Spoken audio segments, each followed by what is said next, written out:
Okay, so I'm looking at 7.5, which again is our chi-square distribution. So what I like to have handy is my ebook, and I go to my tables here, and I'm going to scoot over to my chi-square table in case they ask me questions about critical values, because I don't have an inverse chi-squared button on my calculator like we do for t distributions and z distributions.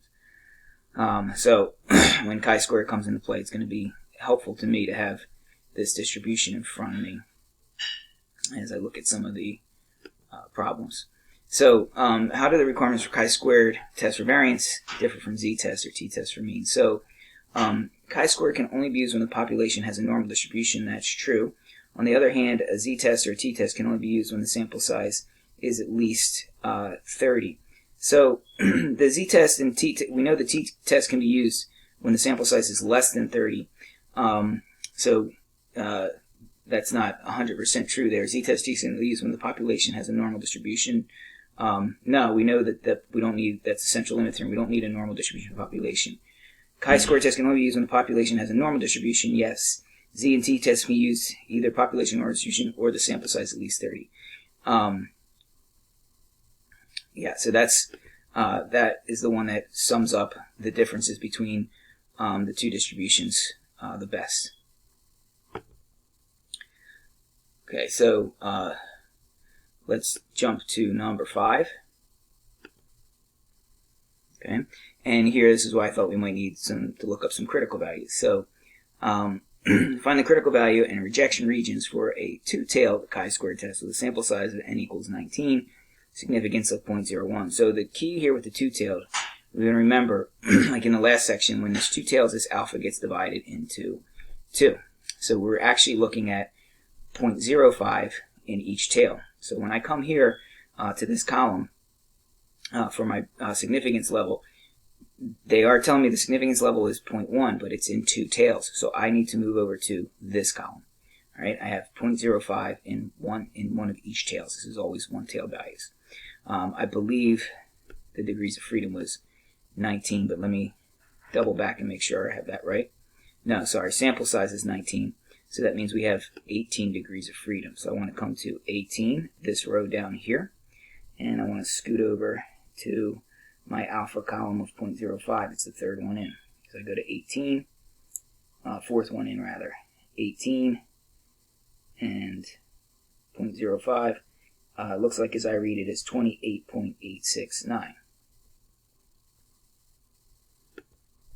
So let's see if that'll work.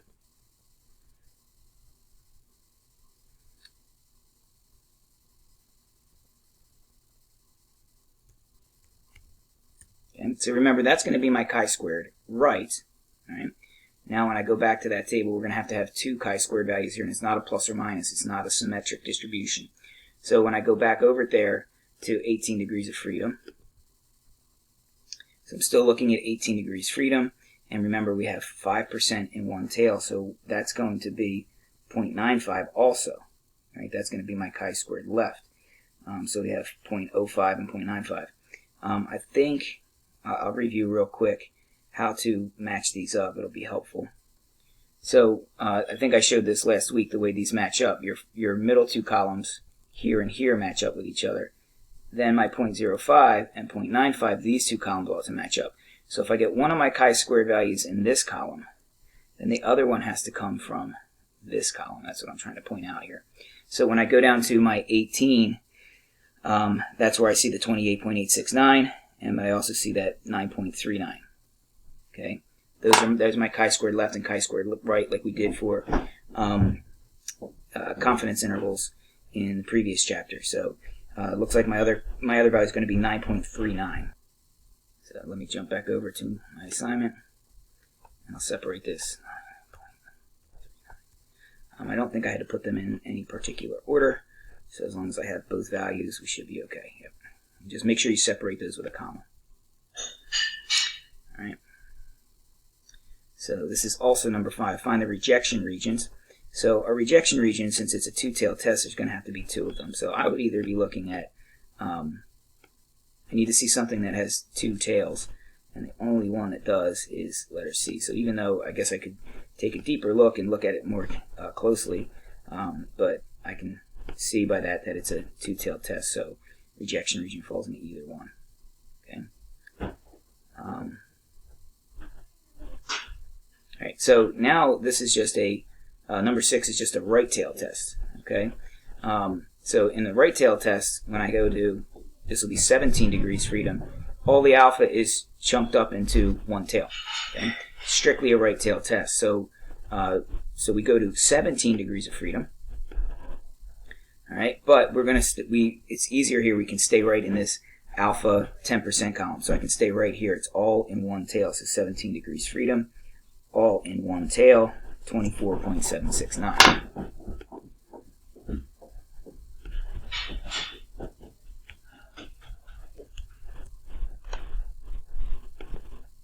Okay. So I want to move on to number 7. These are all pretty similar. I'm going to find something different to practice with. All right. So state whether each standardized test statistic chi-squared allows you to reject the null hypothesis and explain. So here in the first one here we have a right tail test. The chi-squared critical as it's labeled is 23.685. Okay. For part A, 8.239 would not be large enough to reject. We're going to need something that falls past 23.685. So the chi-squared of 0, not going to be able to reject the null. Chi-squared of 1.984, not going to be able to reject the null. But this chi-squared of 23.753, yes, that one would allow us to reject the null. So let me see all my choices. Do not reject the null hypothesis because the standardized statistic is not in rejection region. Yep, that is adequate reasoning for that. We want to say the same thing for part B, right? Chi-squared of 0. So be careful of the wording here, right? Do not reject null hypothesis, but then it says it is in the rejection region now. We're going to not reject it because the statistic is not in the rejection region. Okay. If it's in the rejection region, we reject it. I like using the p-value. It's a little easier, simpler. Again, see, we're not going to reject it because it's not in the rejection region. When you use the p-value, if the p-value is low, the null must go. I think it makes it easier, right? And now here we're going to reject the null hypothesis because the standardized statistic is in the rejection region. 23.753 is out here in that rejection region, so we would reject the null hypothesis for that one. Okay. Same idea with the next one with number 8. Just look to see if those values fall either below 5.892. This one would, so this one will reject the null. 22.357. Close, but not big enough. It has to go above 22.362. Okay, I made that one super close, but you would not reject the null for that one. It has to fall into that blue shaded region. Okay. All right, here we want to use a chi-square test to test the claim that sigma squared equals 0.54. So that's our claim. That's our null hypothesis. It's a simple two-tailed test. Right? We'll check our answer. Okay. Our test statistic, I'm going to go ahead and let the calculator do the work for us here. Let's see if StatCrunch will open up for me on my first try. We know it's a good day when StatCrunch opens up right away for me. So pay attention now to what they give us. They give us sample variance, not standard deviation. Okay, and I think that's what StatCrunch is going to ask us for. But remember, if it's vice versa, some of us are getting jammed up on the confidence intervals. Sometimes they give us standard deviation, sometimes they give us variance. We have to watch carefully what they're giving to us, and n is 15. So my sample variance is 0.501, so I'm going to go to stat. These are variance stats. It's all one sample, and we have the summary. We don't have the actual data. We have the summary statistic. They're saying this is what the variance was. And good, yeah, they ask us for sample variance, and they give us sample variance, 0.501. Okay. The sample size was 15. And we're doing a hypothesis test, and it's two-tailed, so this is set up nicely for us, but remember what we're testing against, 0.54. So the null hypothesized value goes there, our sample statistic goes up at the top, and it's a two-tailed test. So we run it. We get our test statistic for chi-squared, which is 12.99. Many decimal places they want. 2.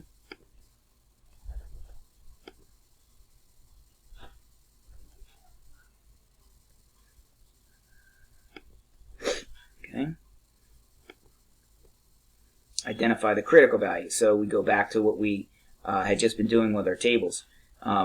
So it's a two-tailed test, so there's going to be two critical values.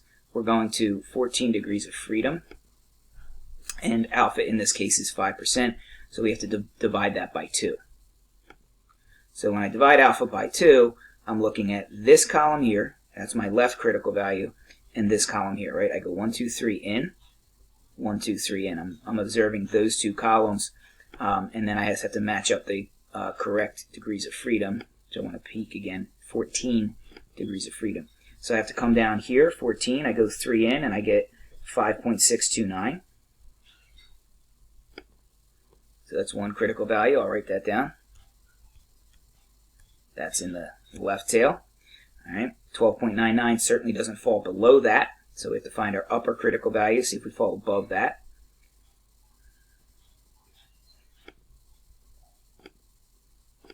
So I'm in 14 degrees of freedom, 3 in this way, 26.119.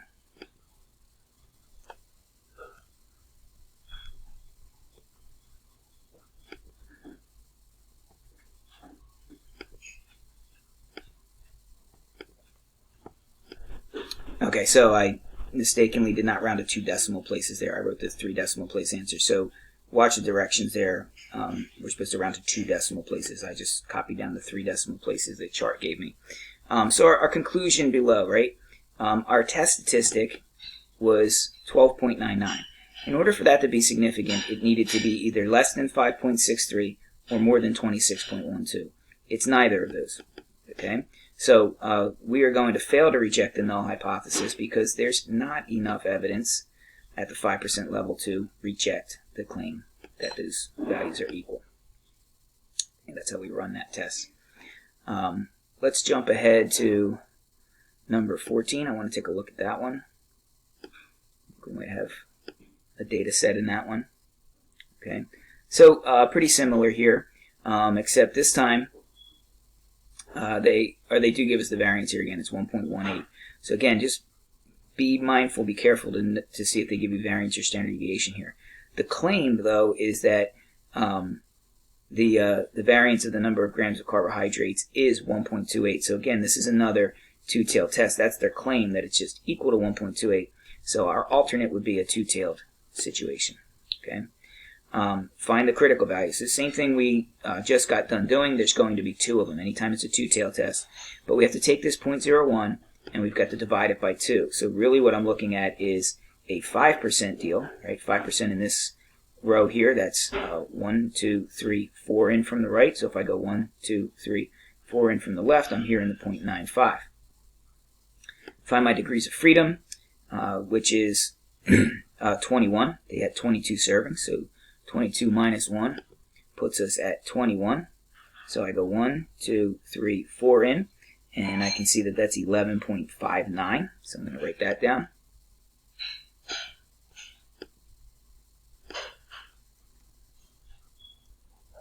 One critical value, and make sure I don't go to 3 decimal places and get that marked wrong again. So then I'm still at, so I went 1, 2, 3, 4 in from this way. So 1, 2, 3, 4 in here. That's the 0.05 column. 32.67.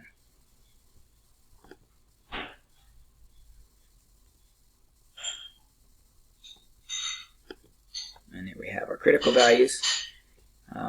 So the rejection regions are the first one here. We need to be less than the 11.59. So it'll let me look at both at the same time. I can't memorize these. 11.59, 32.67.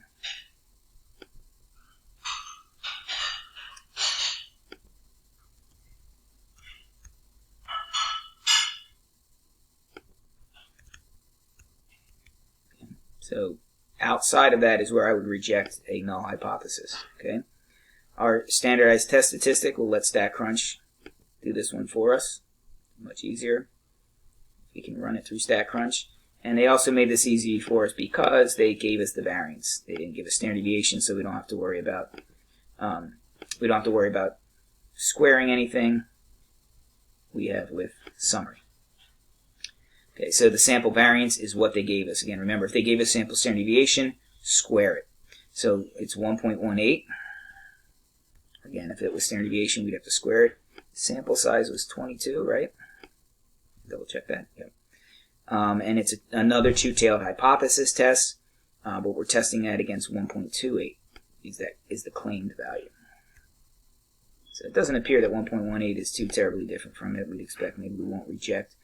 So yeah, we can see with a p-value 0.8758, we're not going to reject the null hypothesis. This chi-squared statistic's 19.36.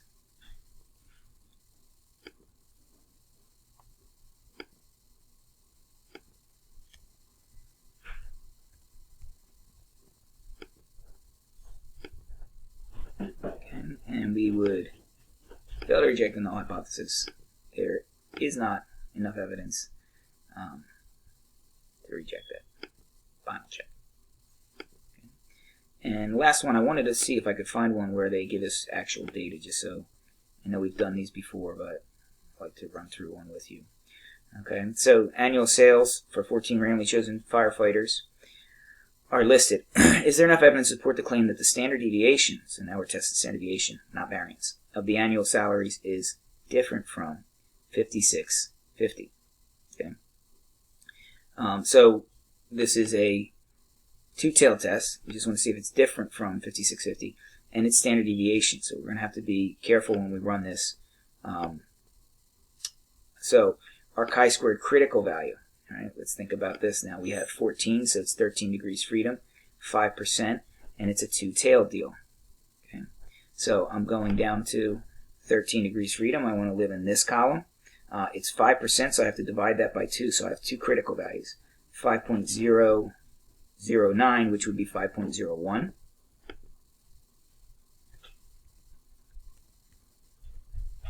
Comma, and now let's stay in that same row and move on over to the third column in from the right, and we can see that that lands us at 24.736 or 24.74 if we're doing two decimal places.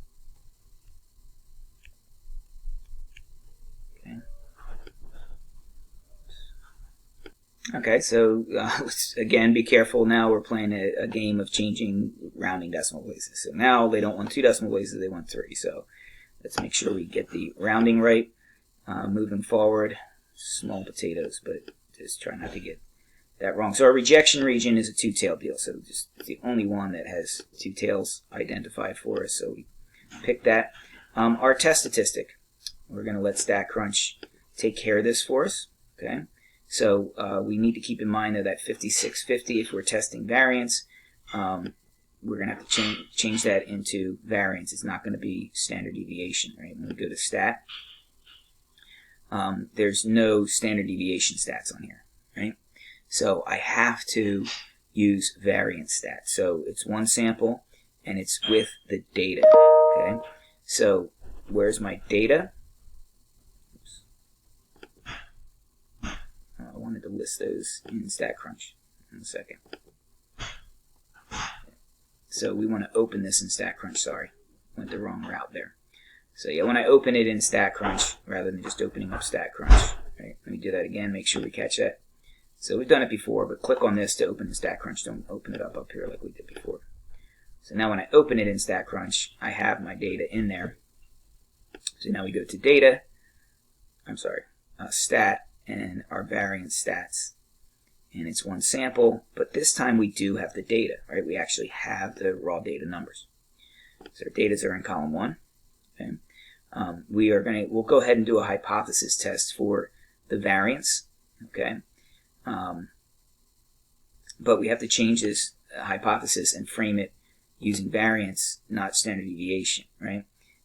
They're telling us that the standard deviation for salaries is 5650.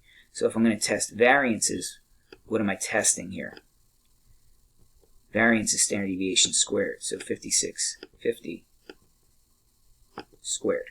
Okay, so we're going to test it against that value, which is 319.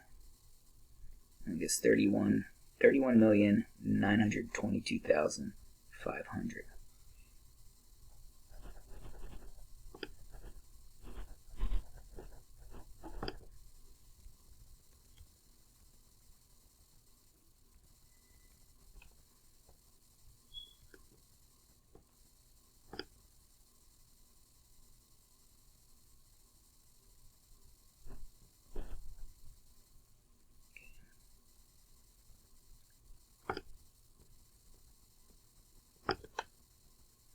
So I get a chi-squared statistic of 24.696 or 24.7, I guess, if we get to round that.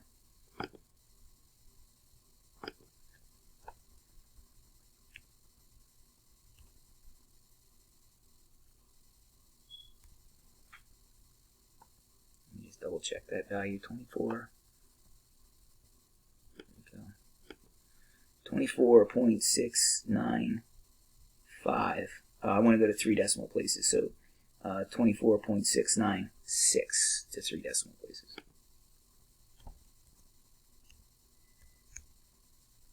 Yeah, 3 decimal places. 1. Okay. So would we reject the null hypothesis? So let me just scoot back up and see what my critical value was. 24.736, 24.696. Not big enough, right?